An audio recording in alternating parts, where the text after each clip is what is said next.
Hi guys, it's Jade Melody here and welcome back to my channel. Today you're watching episode number 4 of my squat series, From Sloppy to Sensational. So today we are going to be going over a fundamental but highly overlooked part of the squat, which are the feet.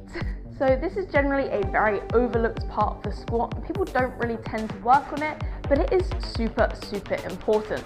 I often say that if you don't have a good base for your squats, which is your feet, then it's basically like squatting on memory foam, which is really hard.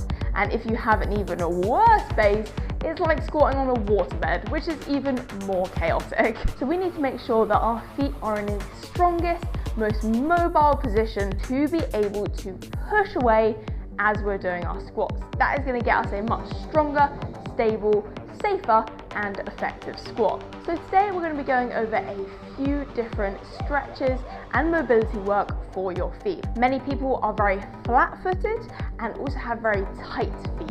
So there probably needing to be some stretching in those feet there. So I'm going to show you a few of those today. You may also want to think about investing in insoles for your shoes. If you have very flat feet, insoles can help support an arch over time whilst you spend time improving on the strength of your feet to hold the arch. Another super important thing as well about squatting is what kind of shoes you squat in. And I will always say, if you don't have squat shoes, then squat in your socks. This is going to be the best way to get the weight distribution correct, which is even throughout your toes, side of your foot and your heel.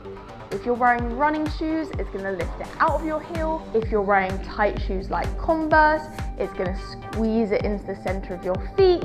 Basically, no shoe is going to be great unless it's a squat specific shoe or a barefoot shoe like Vivos. And otherwise, the literal best thing you can do is chuck the shoes away. But anyways, it's enough talking from me. Let's actually do some exercises. So we're going to jump straight into this stuff to improve your feet and therefore improve the squat itself. So you're going to need a few pieces of equipment, but mainly just your mat. So let's dive in and let's start improving the feet for our squats. Okay, so first of all, this is a little bit of a visual for do's and don'ts for our feet when we're doing our squats. So this is our major do not. So if you watch how my feet are getting pulled into the center, that's also pulling my knees in, my hips in, everything's getting dragged in because my arches are being flattened down to the floor. This is what it will look like from the back. You can see there's a diagonal line inwards from my heel up to my knee because those insides of my feet, those arches are getting collapsed down into the floor. This is causing everything to cave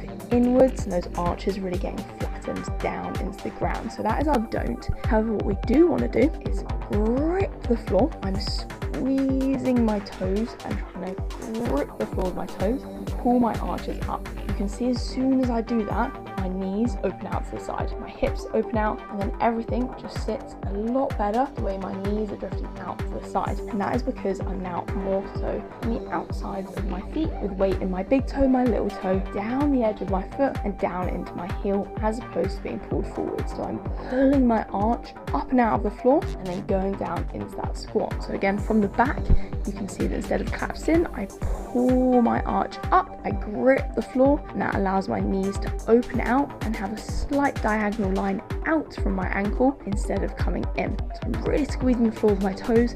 It should be hard work for your feet to do this if you're not used to it, and that is normal and okay. On the side, you can kind of see that arch in my foot. So you should be able to see instead of a flat line, there's a curved arch in my foot. So the first reason why people might not be able to do this is because of tightness in your arches or in your feet. So I love to grab one of these little balls, or you can use a tennis ball and place your foot on top of it and simply just roll around. We are just trying to roll out your feet and roll out the arches of your foot. Now if you have really tight arches, you're going to really struggle to pull them up off the floor because they're just going to be way too tight and not able to do that. So we're going to roll them out. You can put as much pressure as you want, either put loads of body weight down onto it or just a little bit if you're struggling, if it's feeling really tight. If you find a part that particularly hurts or is particularly tight, then just sit on that one bit for a while, just hold it and just don't move and just hold it in that position. Again, you can do this with a tennis ball or a massage ball. We're then going to do a big toe stretch. So with that ball, we're just letting our toes pop up and again stretching, and this one we're just going to hold. You can roll around a little bit in this position if you want, but mainly keeping it quite static, and this one will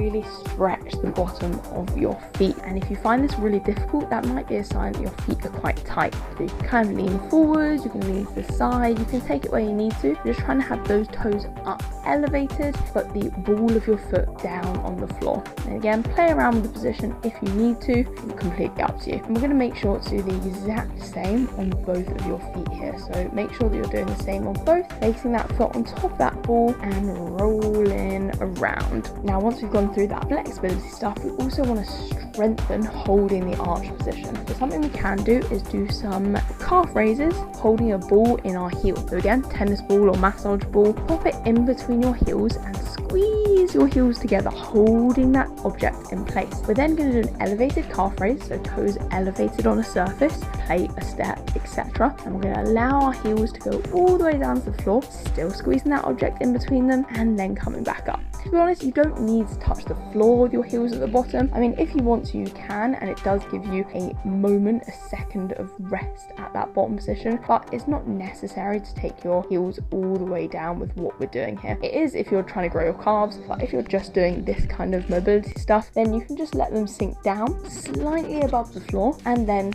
back up again. Main thing to think about is keeping those heels squeezed together and really holding that object tight in between as you do these raises. It might feel like a challenge to try and keep that object there, but that is the point. And now we're slowly moving through this position and keeping those feet really engaged throughout. And you can increase the height of your step if you want to add some more challenge, but completely up to you depending on how difficult you find that one there. We then have a bit of big toe strengthening. So if you find that big toe stretch really intense, you might want to strengthen that big toe as well. We're going to place a little mini band on our big toe and just sit down. From here, the foot's going to go flat on the floor. You're going to lift your big toe up and then push down against that band. Now, the stronger band you use, the harder this is going to get, and the more you pull the band with your hand, the harder it's going to get too. Now, to be honest, I will be real, this is easier if you do it without socks, but I didn't feel like this was quite the place to get the toes out on the internet, so I've gone for the sock version. But you can do this without socks and just pop this on your big toe, and again, lift the big toe up and then push down against that band into the floor to try and reach that big toe back towards the floor. This one is really going to help to strengthen in that big toe, and if you find that you really struggle with the big toe stretch, then this one is going to be really good. Again, if you have any kind of not flexibility or tightness, mobility issues in kind of your feet and your big toes, then it's going to make lifting those arches really hard. You might find also that one side is easier than the other, and that is totally fine, completely normal. Just make sure you're working both sides well. Then an exercise which is really good to generally just practice and strengthen getting into that arch position is this banded one. We're going to go for a little mini band over the feet and come out into your squat position. Then all we're going to do is practice letting our arches flatten down to the floor and then opening them up against the band. So arches relax down to the floor, open them up against the band. We're trying to think about relaxing the toes and then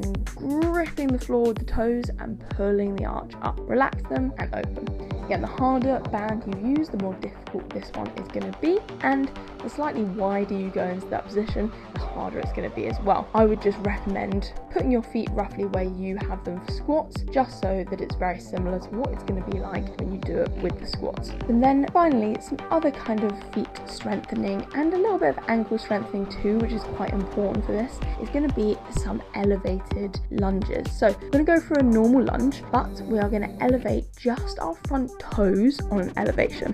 This can be on a plate, on a step, etc. So toes on top of that elevation, heel hanging off. We're going to bend down into the squat and trying to keep our heel in line with our toes as if it's also on the platform. Then at the very top of the rep, we're going to do a little calf raise with the front leg. That's kind of like an added extra. You don't have to do that part. It doesn't do too much for the feet specifically, but it will help to strengthen in your foot position and also strengthen the calf and ankle a little bit. So I think it's a good one to add. So we're doing both sides here. Again, toes on the elevation, heels off, bending down into that lunge, and then when you get to the top position, elevating the front foot into a calf raise. This will help with your foot strengthening, foot flexibility, and some ankle and calf mobility and flexibility too, which all comes hand in hand with the feet. You can add weight to this one if you want to, and add it into your leg day if you would like to. And that's it, guys. That is episode number 4 of my squat series all done. A little bit of a rogue one, but a super important one. So hopefully you learned something today and are going to go ahead and improve your squats from it. If you did like this video, make sure to give my channel a subscribe to see plenty more like this. The squat series is almost over, but we can always add more videos and we can always do more series too. For now, thank you so much for watching, and I'll see you in the next one.